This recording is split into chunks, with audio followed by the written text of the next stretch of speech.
Okay, so right here. But then he's gonna just go here. I see. Okay, so that's why he moved the rook, so that he can make room for right here.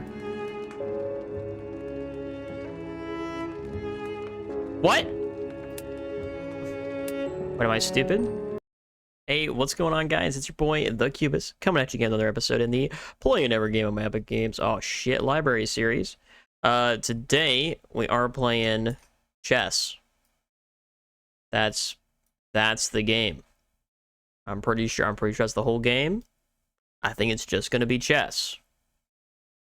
I'm not a huge fan of chess, for what it's worth. I know how all the pieces move. I know the objective of chess. But I am not good at chess. Do I play tutorials, perhaps? Learn how to select pieces. I think I can figure that one out, man. Learn how to move the pawn. Why is the pawn after the king, man? Learn how to capture using the rook.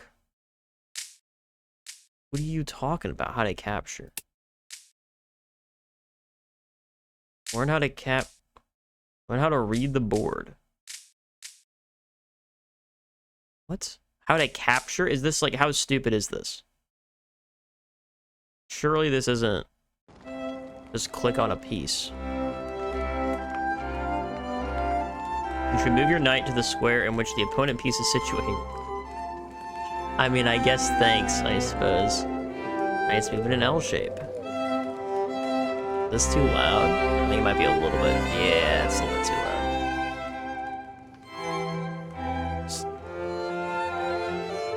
Okay, I should. You know what? I'm gonna pause and fix the audio. Okay. Should be a little bit better now. Capture an opponent piece. You should move the knight. Remember, the knights can move in an L shape. Knights are very useful in blocked positions and are at their best when they are near the center. Okay, try capturing a piece with your knight. Knight.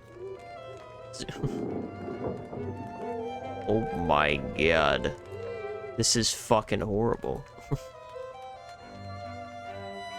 Why is it so blurry? Is it just me? Why is it like the world's lowest res? Like, why wouldn't you just have it? Okay, I'm gonna take the queen, if that's alright.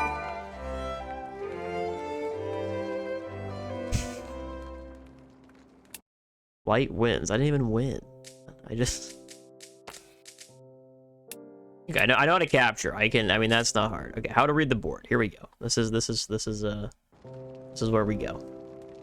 Each where the chessboard is identified by a unique coordinator. Oh no. Don't tell me that's what you mean. Oh no. Okay, I thought you meant like how to like read the situation of the board, not like how to just read. I know how to read. Yeah, I know the... Okay, I'm knowledgeable on these things. Make the move bishop f6. Like, it's so hard to read the 6 and the f, man. Boom. Bishop f6. I'm insane. I'm so good at this. Holy crap. My priest is also notated. Yeah. It just has an X. Queen takes e5. I mean, it's good to know, but, I'm not an idiot. King is your most important piece. If king is captured, you lose the game. Oh, I had no idea. King is under direct attack and returned to his check. Check is represented on the board as a line of attack in red. Oh, it shows you the check. Oh, that could be kind of cool. Cannot leave under threat. If your king is in check, you must leave. To do this, you must perform 3 key reactions: move away, block, or capture. This is my king. Move it out of check. I will do that. Next. King is captured, you lose the game. I already knew that. Blocking check. I already did that. Kind of already did that. Do you think it'll let me move out? Or will I fail? You failed. Okay. I wonder why I didn't fail the last one. I think they wanted me to move away on the last one, and I blocked instead. Next. Okay, now they want me to capture it, I presume. Attacking check. Whoa.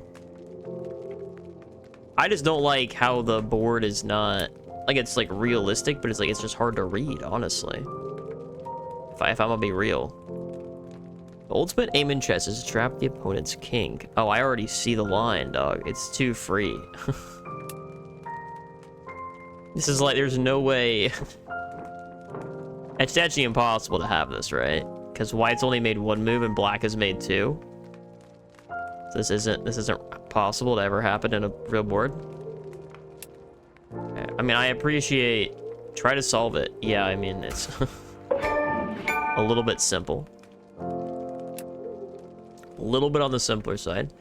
Different chess pieces all have different ways of moving. These differences make some pieces more powerful and therefore more valuable. Value is measured in pawns. Values of pawns. Knight is 3 pawns, a bishop is 3 pawns, a rook is 5 pawns, a queen is 9 pawns. A king does not have a value worth the entire game. Value of the pieces can be used to inform you what moves you should make and shouldn't make. What piece should you take? I'll take the rook. Doesn't even show me getting taken. Sometimes you need to weigh up whether to take an opponent's piece, and in return, place your attacking piece in danger of also being taken. This is called sacrifice. Sacrifice. Sacrifice. So I want to sacrifice my bishop. Okay, you should have shown the rook. I think you should have shown the rook taking. And then I can take it with the queen to, like, show how a trade works. King side. Just once in each game, you're allowed to make a special move involving your king. That's called castling. By time and checks, you can move 2 of your pieces together in a single turn. It's also the only time your king can move more than 1 square in a single turn.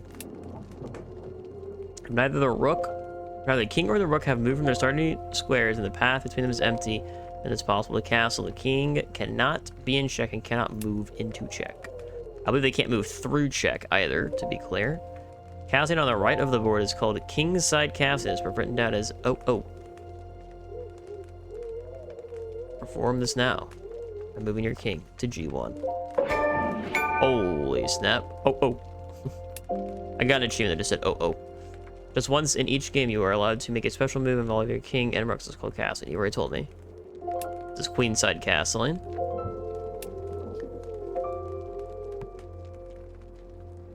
Oh. Look at that. On promotion. Oh, hell yeah. Now we're talking. You usually want it to be a queen. Not always, though. Sometimes rook is the best. You're only just starting off. You should know about the sneaky en passant. Yes, the classic. The classic. Only pawns can capture or be captured en passant, and they're in a very specific circumstance. It also says that if your opponent pawn moves 2 squares from a certain position, you may capture it with one of your pawns that has moved just as if it had moved just 1 square. However, you can't make this capture on... You can only make it on the very next move. You choose to make another move. The chance for en passant is gone. So what is it right here? Black just moved his pawn. Oh, okay. Boom. En passant.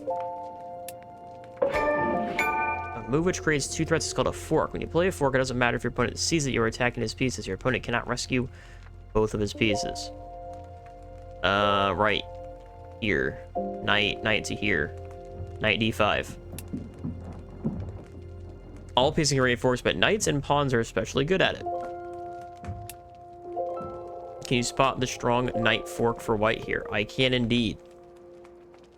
Yes. Basic tactics. A pin occurs when a defending piece cannot move because it would expose a more valuable piece to an attack. Some pieces are almost harmless, but others are crushingly strong. Okay, hold on. I see the queen not being able to move. I just moved my bishop down, but then why wouldn't the bishop just take? Right, that would be kind of silly, right? Oh, because then it would be taken by the pawn. Okay. Pin the black queen against the black king by using the bishop at a4. Boop. I feel like it should show the next sequence of moves and show why it's so fucking good for you.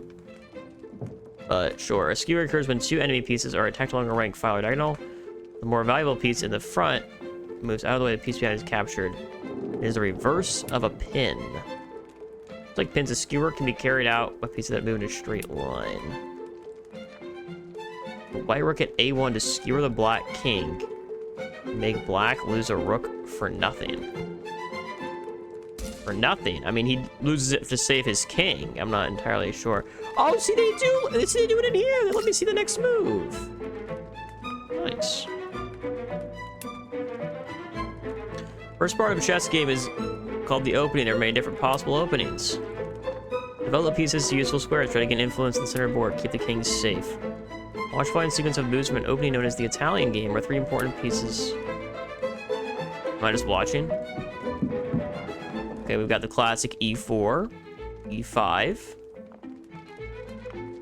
knight f3. Are they both doing the same shit? Kind of. Little castle action.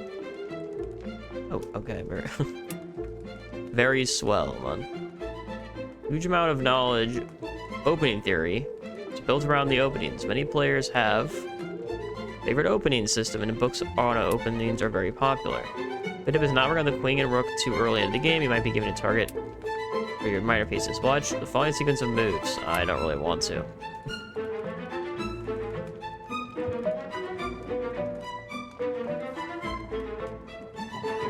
Oh. Okay, I thought we weren't doing the early queen.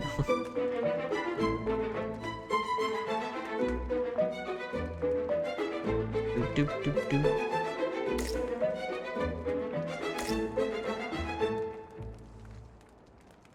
I mean, black looks a little bit better here, if I had to say. I don't really know that. Yeah, I mean, black's got 2 knights. Holy snap. Okay, cool. I'm not entirely sure what happened there. Boring opening. Don't be fooled by the title. It's an excellent opener for amateur who don't have a lot of chess theory. It's easy to learn at the same time. Solid and aggressive, but it keeps black's counterplay to a minimum. Boring your opponent. White's opening move is d4. Black will often reply what is known as the King's Indian defense and play knight f6.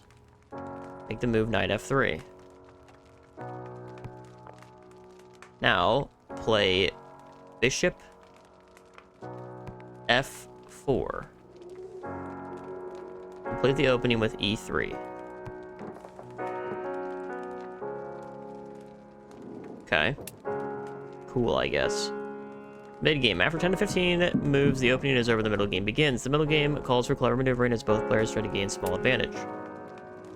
One of the most important things is to think ahead. Try to anticipate what your opponent might play in response to your moves. Also keep a lookout for a combination. There's forcing moves that might win you pawns or pieces. Watch a short combination where white wins the pawn. Both white and black lose a knight in the process, but black also loses a pawn because the black pawn at d5 is being attacked in combination with the white knight at a lot of things. So at the pawn is being attacked by 2 things. So I take with the knight, he takes the knight, I take with the rook. And then he's down a pawn, and my rook's in a strong position. Boom. Boom. Boom. Nice. This sacrificial idea was first recorded in 1619. It's been played thousands of times since. It's now an important but elementary part of every player's chess arsenal. Begin by forcing the black king out of his safety castle position with bishop takes h7. Where the fuck is my bishop? Here. Oh, this one? h7? Okay. Note that the following factors make this sacrifice viable. A white bishop is on the diagonal, ready to sacrifice itself. A white knight on f3, posed to jump to g5 and hunt the king once it's exposed. Right here. Well, the queen can just take me. Oh, he can't because the pawn. Okay. White's dark. A white queen on d1 ready to follow the knight.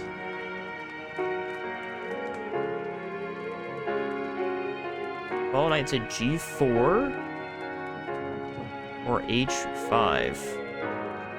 Okay. White's dark squared bishop on c1. What the white? I can't read all this shit. Dark squared bishop on c1. Right here.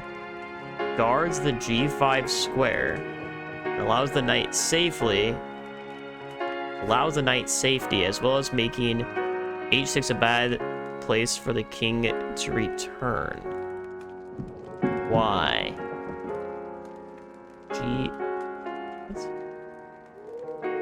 As well as making h6 a bad place for the king to return. What, here? Why would he go here? That's bad just in general. Whether there's a pawn there or not, he's like totally exposed. White's pawn on e5 keeps black defenders and king off of f6. King off of f6. Here? What? All these factors exist, and a bishop center has a great chance of success. Black now responds to taking the bishop. He has to do that. Make the knight g5 plus. I mean plus. Why is there a plus? Oh, check. That's what the plus means. Now play queen h5. See how black is unable to prevent checkmate or the loss of his queen. h5.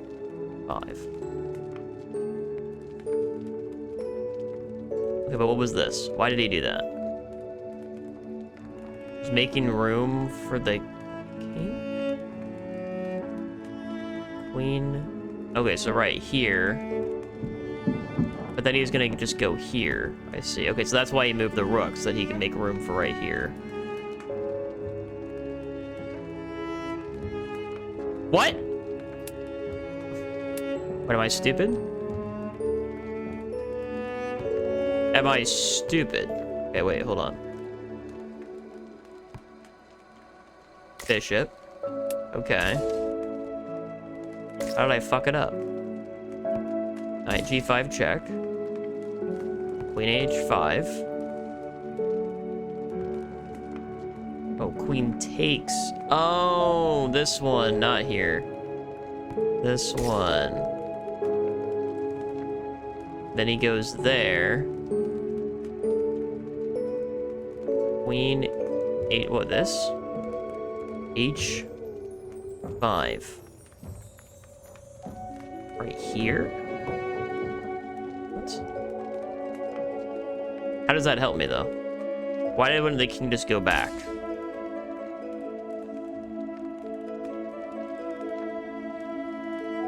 Am I not? I'm just going back and forth? Is that... Oh, h7 to here now. Now they want me to go here? Why didn't... I guess I took the pawn or something?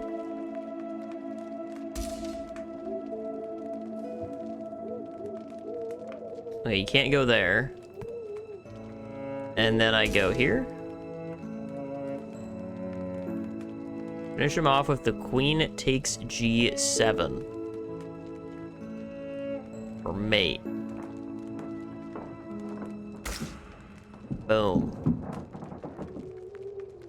Okay. I'm not good at chess, man. The transformation takes place once the endgame is reached. In endgames, there are a few dangerous pieces made left on the board. This means your king cannon should be used actively. King and queen versus king is the most common and simple endgame. Is an easy win, but you must know how to win it. Watch this king and queen versus king endgame play out. It's often easier to drive the king back with restricting moves rather than checking moves. But watch out for accidental stalemates.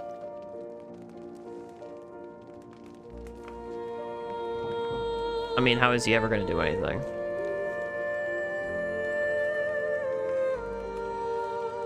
Yeah, so it's blocking off this whole line. He can't... Yeah, he can't move. And they move up. Yeah. Move up. You could go there, yeah.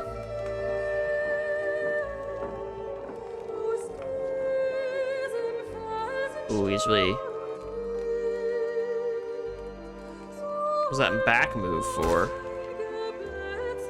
Boom, there it is, the mate. I didn't actually do that. Regulation sounds complicated, and truth has a very similar strategy. It calls when you step to the side with your king before coming forward.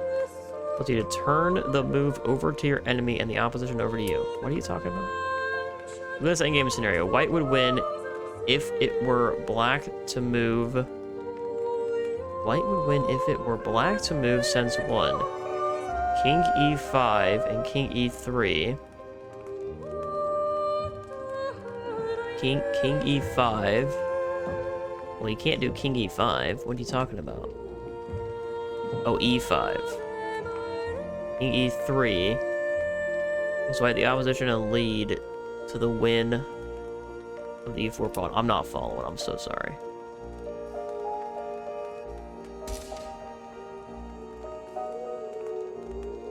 Why doesn't he take that? What?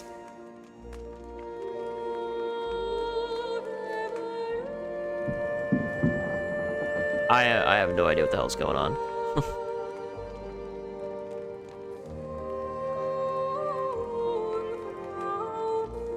Okay, and then this has to, pretty much has to take. And then I take. He takes. Move. He takes. Move. Move. Okay.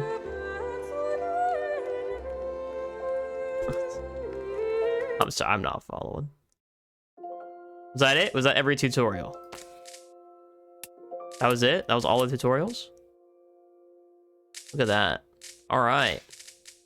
Okay, well, we're gonna call it there, I suppose. I think that was 20 minutes. Close enough if it wasn't. Well, once again, that's just going right. I'm not playing that again. I'm not a fan of chess, man. I feel like even if you were a fan of chess, like, why wouldn't you just, like, go to chess.com? Chess.com just seems better than this. Why would I go here? Why would I go to Chess Ultra when chess.com exists? That would be my question. But thanks for joining me. If you liked, leave a like, comment, subscribe. Let me know how horrible my chess skills are. Fail in the tutorial. Very impressive from me. And I hope you have a great day.